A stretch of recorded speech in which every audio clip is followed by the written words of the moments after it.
चलें बिस्मिल्लाहिर्रहमानिर्रहीम क्लास जहाँ से हम लोगों ने छोड़ा था, ये अब हमारे पास न्यू नोट्स आ गए हैं, वहीं से हम लोग कंटिन्यू कर रहे हैं इसको, ताकि जैसे हमारा ये चैप्टर फिनिश होता है तो हम लोग नेक्स्ट चैप्टर स्टार्ट करते हैं and that will be your last chapter.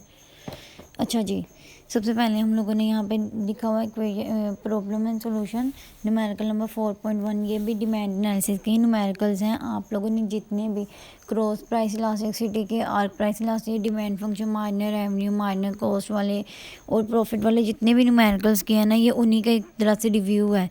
ठीक है, देन हम लोग देख लेते हैं यहाँ पे क्या बताया गया। सबसे पहले बताया गया a basic demand concept a study a recent study of Fargo North Dakota market by Cham yard incorporated found and local demand control with fertilizer service subscribe by the following elasticity. कहते हैं कि weed है एक तरह से medicine है, इसको control करने के लिए जो उनकी एक मार्केट है ना, उन्होंने क्या किया, उन्होंने क्या इसकी इलास्टिसिटी को बयान किया, यानी एक इलास्टिसिटी बताते हैं डाटा लेके कि इतनी है, तो प्राइस इलास्टिसिटी इतनी है -1.5% cross price elasticity with respect to store departmental store fertiliser 2 है, इनकम इलास्टिसिटी 5 है, टीवी एडवर्टीजिंग इलास्टिसिटी 3 है। इंडिकेट करना है whether each of the statement. अब आप लोगों ने ये बताना है कि आपको जो ऊपर स्टेटमेंट दी गई हैं वो ट्रू है कि फॉल्स है।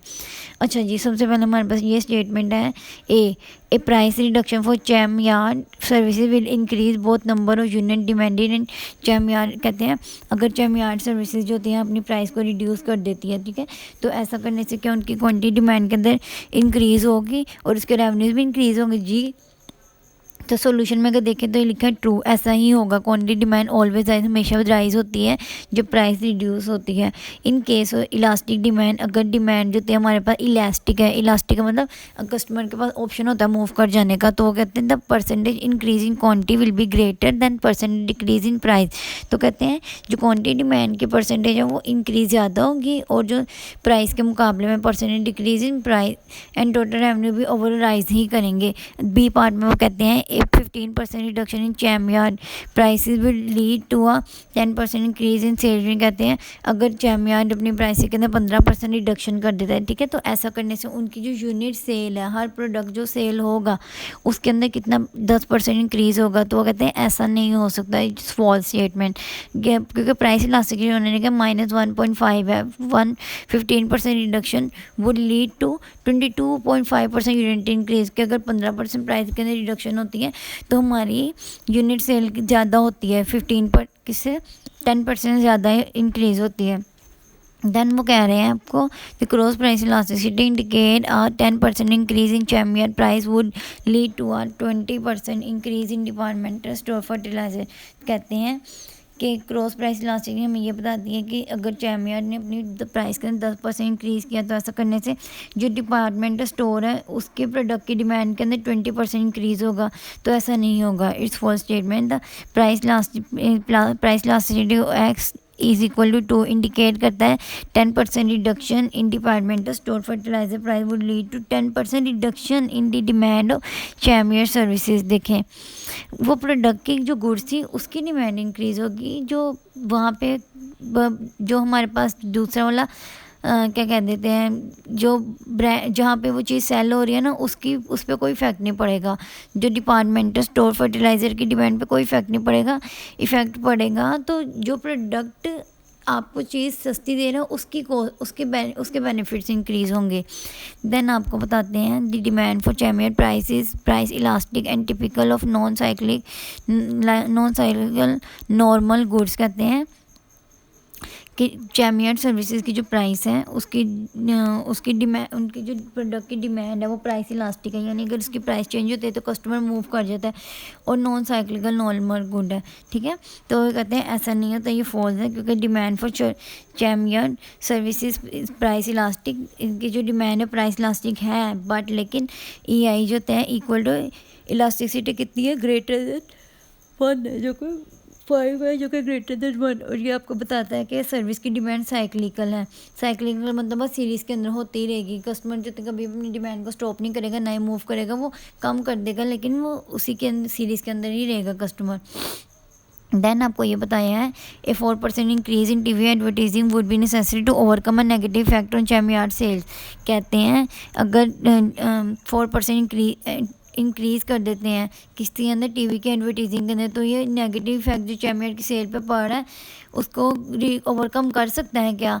अगर हमारी जो सेल थी उसके अंदर कितना 6% डिक्रीज़ हुआ था, तो कहते हैं ऐसा होगा 4% इंक्रीज़ इन टीवी एडवर्टीजमेंट वो इंक्रीज सर्विसेज डिमांड बाय 12%। यानी कहते हैं अगर हम लोग अपनी टीवी के एडवर्टीजमेंट के अंदर के बजट के अंदर 4% इंक्रीज़ कर देते हैं तो उससे सर्विस की डिमांड के अंदर 12% राइज होगा। और वो कहते हैं कन्वर्सली बिल्कुल इसी तरह अगर हम देखते हैं तो 6% डिक्रीज़ इन डिपार्टमेंटल स्टोर की प्राइस के अंदर would decrease the service demand by 12%। Then आप लोगों को बता रहे थे, हम लोगों ने नेक्स्ट देखा था 4.2 डिमांड एनालिसिस। डिमांड एनालिसिस के अंदर कहते हैं वुडी बॉयड एक ओनर मैनेजर है लिली पैन इनकॉर्पोरेट का, उसने एस्टिमेट किया था कि फॉलोइंग डिमांड जो हमारे पास ये डिमांड कब देंगे, minor revenue relation deluxe motor waiter bed के आपको ये प्राइस फंक्शन दी गई है P इज इक्वल टू, तो आप सामने देखोगे लिखा हुआ है total revenue is equal to Q multiply by, तो Q को अगर हम इस प्राइस को तो मल्टीप्लाई कर देते हैं डिमांड के साथ तो हमारे पास क्या बन जाएगा, टोटल रेवेन्यू बन जाएगा। देन हमारे पास ये MR जो होता है वो क्या है, माइनर रेवेन्यू की जो फंक्शन दिया गया वो नीचे है। अब आप लोगों ने कहते हैं Q is the quantity in unit, आप लोगों ने डिमांड का बनाना है, माइनर रेवेन्यू बनाना, टोटल रेवेन्यू बनाना है।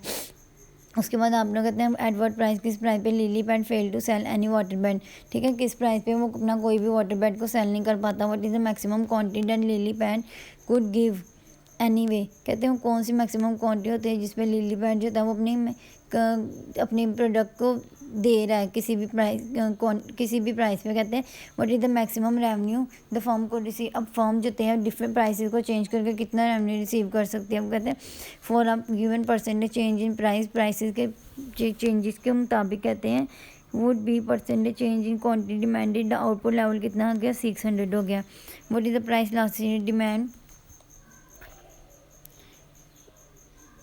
यही हम लोग करते हैं। What is the price elasticity of arc price elasticity of demand for the quantity of range 600 to 700 unit. अब देखें नोट डैट, आप लोगों ने सबसे पहले ए पार्ट को सॉल्व करें तो डिमांड का जो था P is equal to 500 minus 0.025, तो टोटल रेवेन्यू हमारे पास कितना उन्होंने दिया गया, आपने जो आपके पास प्राइस थी उसको मल्टीप्लाई कर दिया Q के साथ, तो आपके पास है $500 Q माइनस 0.25 Q का स्क्वायर, ठीक है। देन आपको माइनर रेवेन्यू दिया गया, क्वांटिटी और प्राइस की ये रिलेशन दी गई है। अगर आप देखते हैं आगे जाके आपको दिखा देती हूँ,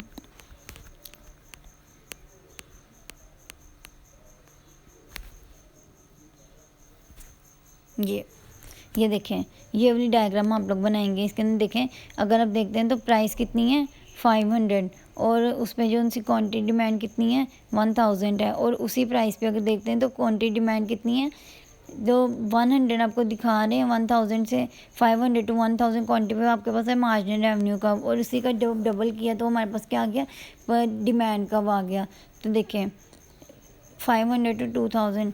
उसके बाद आ गया हमारे पास कहते हैं टोटल रेवेन्यू का उन्होंने बनाया, जहाँ पे हमारे पास क्वांटिटी 1000 थी, वहीं पे उन्होंने फर्म का माइनर रेवेन्यू को दिखा दिया। देखें टोटल रेवेन्यू और क्वांटिटी, तो क्वांटिटी हमारे पास 1000 है यहाँ नीचे वाले पे, और जो टोटल रेवेन्यू मैक्सिमम कितने 2,50,000।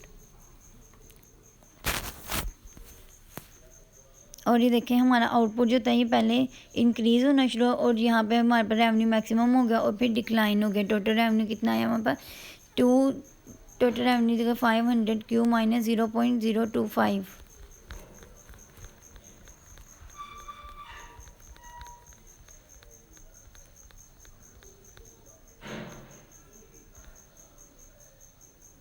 अच्छा जी, नेक्स्ट हम लोग ये इसी के अगला वाला पेज है, यहाँ पे मैं आपको बता रहे हैं कि एट अ प्राइस ऑफ $10 या जब आपकी प्राइस 0 होते हैं तो आपके पास पता है ना क्वांटिटी डिमांड मैक्सिमम होती है, तो Q is equal to 2000 minus 4P।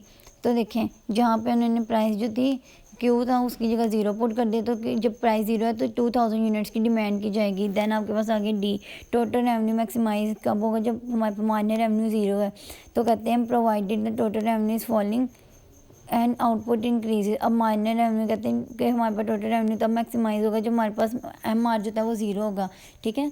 तो आपके पास जो टोटल रेवेन्यू है वो फॉल कर जाएगा और आउटपुट क्या हो जाएगा, इंक्रीज हो जाएगा। MR is equal to 5, derivative होता है मार्जिनल रेट, आपको पता है ना, मार्जिनल रेवेन्यू जो था वो डेरिवेटिव होता है किसका, टोटल रेवेन्यू का। तो देखिए आपने क्या किया था, इसको डिवाइड कर दिया था क्यू पे, तो हमारे पास क्या आ गया, 500 माइनस $0.5 क्यू। देन आप लोगों ने माइनर रेवेन्यू की जगह आपने 0 पुट कर दिया, तो आपके पास जो सा माइनस 0.5 था वो अपोजिट साइड पे आके पॉजिटिव हो गया, तो हमारे पास क्वांटिटी डिमांड कितनी आ गई है, 1000।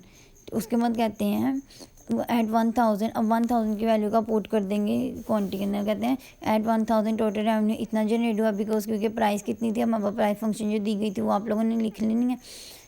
और उसके और इसके अंदर हमने जहाँ पे हमारे पास क्यू है वहाँ पे क्यू पुट कर दिया, तो हमारे पास ये आ गया। देन आप लोग ने ई पार्ट के अंदर बताना है, फर्स्ट डिटर्मिन दी डेल क्यू, यानी ये डेरिवेटिव ले रहे हैं विद रिस्पेक्ट टू प्राइस। तो प्राइस आपके पास कितनी है, प्राइस फंक्शन है $500 माइनस 0.05 क्यू, और आउटपुट कितना है, ये आपके पास नीचे आउटपुट की इक्वेशन दी गई। तो हमारे पास जब प्राइस इलास्टिसिटी आउटपुट के साथ हमने डेरिवेटिव निकाला तो कितना आया, ये हमारे पास आया -4 आया।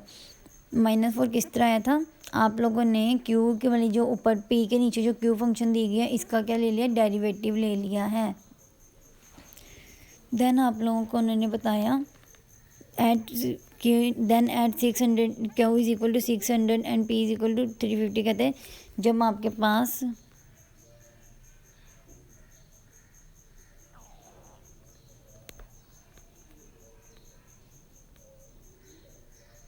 कहते हैं जब आपके पास क्या है को आउटपुट जो था 600 है, प्राइस 350 है, तो उन्होंने कहा आपके पास elasticity with respect to price कितनी आएगी। तो देखिए आप लोगों ने जो elasticity with respect to price निकाली थी वो थी -4, और उसको मल्टीप्लाई कर दिया 350 की रेशो बाय 600 के साथ, तो आपकी जो प्राइस इलास्टिसिटी है वो इतनी आई है, -2.33। देन आपको बताते हैं कि percentage change in quantity demand is 2.33 times percentage change in price.